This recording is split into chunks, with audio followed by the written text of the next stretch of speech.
خب سازمان بازرسی اعلام کرده که 3 میلیارد و 370 میلیون دلار شرکت چای دبش ارز دولتی گرفته که همه رو تو بازار آزاد فروخته. خب الان که ارز بازار آزاد 50,000 تومنه، من ضرب در 50,000 تومن میکنم، میشه یه عددی معادل 168,580 میلیارد تومن. خب حالا به یک کار کنم برگاتون بریزه. من این عدد رو تقسیم بر 1445 میکنم.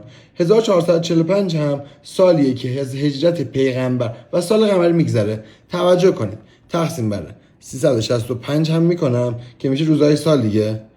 یا خدا، یعنی اینکه اگه از همون شبی که پیغمبر هجرت فرمودن تا الان روزی 319 میلیون و 476 هزار خورده خرج میکردی، این پول تموم نمیشد. این چه خبره؟ واقعا چه خبره؟